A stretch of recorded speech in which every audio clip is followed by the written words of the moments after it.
Օհանավան գյուղի բնակիչներ, բայց հետո ձեր իսկ կողմից պարզաբանումների միջոցով արդեն տեղեկացանք, որ իրանք ընդամենը մի քանի հոգիներ էին օհանավանցիներ, այլ մնացածը քաղաքացիական զգեստով ոստիկաններ էին եւ այլ մարդիկ, ովքեր մասնակցում էին այդ ընդհանուր, այսպես կոչված սադրանքին։ Բայց չէ՞ որ եկեղեցին եւ Հովանավանքը միայն օհանավանցիներին չեն Գիտեմ, ես ինքս տարուց ավել արդեն ծառայում եմ Սուրբ Հովանավանքի վանական համալիրում եւ կարող եմ հստակ ասել, որ այո, այնտեղ ավելի շատ գալիս են մեր Հայաստանի եւ Հայաստանից դուրս եղող շատ հավատացյալներ, խորհրդակատարությունների, տեսակ ուխտագնացությունների, Հովանավանքը միշտ լիքն է եղել հավատացյալներով եւ մենք լիահույս ենք, որ այս ամեն բանը հաղթահարվելու է եւ Հովանավանքը, ինչպես Մայրաթորն էլ այսօր հայտարարություն արդեն տեղադրել է, կրկին սրբագործման կարգ կատարելուց հետո մենք լիակատար կերպով իմ հոգևոր եղբոր Տեր Մանուկի հետ միասին կանցնենք ամբողջական հոգևոր սպասավորությանը մեր ուժերի ներածին չափով մեր սպասավորությունը բերելու հայ հավատացյալ ժողովրդին։ Տեր հայր, երբ սպասենք այդ օրվան, որովհետև կարծես թե շատ է ձգձգվում այս իրավիճակը։ Չգիտեմ, չեմ կարող ասել։ Իրակի նորից փաստորեն պատարագ է լինելու այդտեղ եւ փաստորեն եկեղեցին, չգիտեմ այդ հարցին պատասխաներեք թե ոչ, եկեղեցին փաստորեն կողպեքը փոխել է, բանալին իր մոտ է, առաջիկայում նորից Կիրակի է, նորից ասում են որ պատարագ է լինել, նորից ինքն է մատուցելու, այսինքն ծառայությունը այո մասնակցելու են իշքան։ Գիտեք, այստեղ էականը արդեն էական չի, իրենք փոխել են, չեն փոխել, էականը ավելի լուրջ հարց է։ Երբ որ եկեղեցին Մայրաթոր Սուրբ Էջմիածինը, թեմական խորհուրդը իրեն ներկայացրել են Մայրաթորի որոշումը, թեմի որոշումը, որ ինքը այլևս որպես հոգևորական սպասավորելու այդտեղ չի կարող որ ծառայություն բերել եւ պիտի դուրս գա եւ պիտի բանալիները հանձնի, ինքը այդ ամենին ընդդեմ հայտարարեց, որ ինքը չի ընդունում վճիռը եւ չի պատրաստվում դուրս գալու, այսինքն էական չի այդ բանալին փոխվելա թե չի փոխվել, էականը այն որոշումն է թե եկեղեցական կանոնական առումով, թե եկեղեցու իրավական առումով, որ իրենք չեն ուզում ազատել Հովանավանքը եւ թույլ տալ, որպեսզի այնտեղ նորմալ հոգեվոր արարողություններ լինեն, այլ իրենց կողմից կատարվում է որպես ներկայացում։ Այս առաջիկա Կիրակին չգիտեմ ինչպես կլինի, մենք դեռ այսպես թեմի վարչական խորհրդի հետ եւ մեր քահանահայրերով դեռ դրա մասին այսպես վերջնական չենք խոսել, որոշում չի կայացվել, չեմ կարող ձեզ դրա համար որևէ պատասխան տալ, իրենք հայտարարել են, որ անելու են եւ նույն կազմով, չգիտեմ ինչպես, բայց իրենք ցույց տվեցին արդեն իսկ Կիրակի օրը, որ այն ինչ իրենք պլանավորել էին, իրենք ինչ իսկ հայտարարում էին, փուչ էր եւ իրենք արդեն իսկ պարտվել են։ Երեք չեմ հիշում ում հարցազրույցն էի լսում, այսպեսի մի հետաքրքիր օրինակ բերեց, ասաց կարևոր է սարը բարձրանալ հենց առաջին փորձից։ Երբ որ դու առաջին փորձից չես կարողանում այդ սարը բարձրանալ, դրանից հետո կուզես վազելով բարձրացի, մեկ արդեն պարտված ես։ Փաստորեն ձեր ծանոթությունը խաթարված է եւ այստեղ նաեւ խախտվում են այն հավատացյալ մարդկանց իրավունքները, որոնք չեն ուզում այդ կեղծ մեծ պատարագներին մասնակցել եւ կարգավիճ արված Ստյոպա Ասատրյանի պատարագներին կամ այդ ծառայությունների չեն ուզում մասնակցել, չեն ընդունում։ Ես ցավում եմ այո Օհանավանի եւ այն բոլոր մարդկանց, այն բոլոր մեր հավատավոր զավակների, եկեղեցու հավատավոր զավակների համար, ովքեր այո իրապես զրկված են Հովանավանքում Սուրբ Պատարագին մասնակցելու, իրական ճշմարիտ խորհրդակատարության մաս ու բաժին կազմելու, իմ խնդրանքն ու հորդորն է, որ իրենք ամենքը իրենց տներում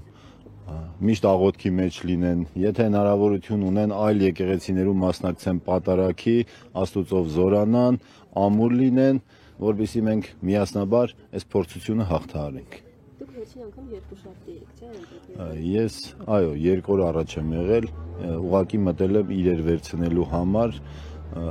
ուղղակի այսպես ասեմ իմ ներկայիս դիրքորոշումը, քանի որ Մայրաթորն էլ հայտարարեց, որ եկեղեցին կրկին սրբագործման կարիքը ունի,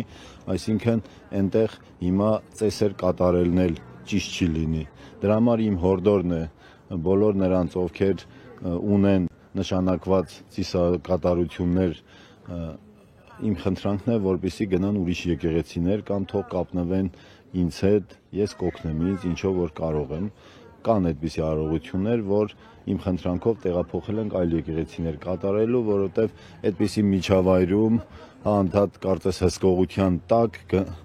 եւ ինձ համար անհարիր ու անհարկի է այդ մարդկանց տանելու այդ միջավայրի մեջ եւ իրենց համար աղոթք անելու։ Գիտենք, որ Մյուրոնն էլ անցած օրը Տերմոնուկն ասես Մյուրոնը եկեղեցուց վանքից հանել է, տարել է հետը, ուր է տարել, ինչ չէր տարել, առաջին օրը ուղղակի դարակից տեղափոխել էր, չգիտեմ տարել էր թե չէր տարել, ես 1 թե 2 օր հետո իրեն երբ որ հանդիպեցի հարցրեցի, ասաց որ այդտեղ է եւ ես տեսա այլ տեղում դրված էր, բայց այդտեղ էր։ Հիմա չեմ կարող ասել, կարող այդպես տեղեկություն տալ, որ ինքը տարել էր եկեղեցուց կամ չէր տարել, ուղղակի տեղն էր փոխված, բայց ինքը տեղում էր։ Մյուս իրերը տեղում են, դրանք հովանավանքի պատկանող սրբություններ են, իրենք տեղում են։ Չէ, կոնտակտի մեջ ոչ, ինչպես ասացի օրեր առաջ, երբ որ այնտեղ էի, ուղղակի եկա եկեղեցի մտնելու, ինքը եկեղեցու բակում էր, բարևեցի եւ անցա բոլոր նրանց, ովքեր նաեւ իր հետ կանգնած էին։ Ոստիկանները անդադերի շուրջը Այո, ոստիկանները շուրջօրյա պահպանություն են իրականացնում հովանավանքի տարածքում։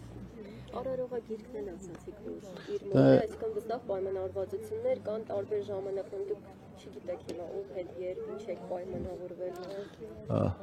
Հա, իր մոտ է այդ գիրքը, ճիշտ ասած, քանի որ կոնտակտի մեջ էլ չեմ էլ ուզում շփվել, դրա համար իմ հույսը այն հավատավորներն են, ում այդ պայմանավորվածություններ կա, որ պիտի կապնվեն իմ հետ եւ կարողանամ իրենց իմ օգտակարությունը բերել։ Իսկ ընդհանուր ժողովրդի տրամադրվածությունը արձագանքը ինչպիսին է,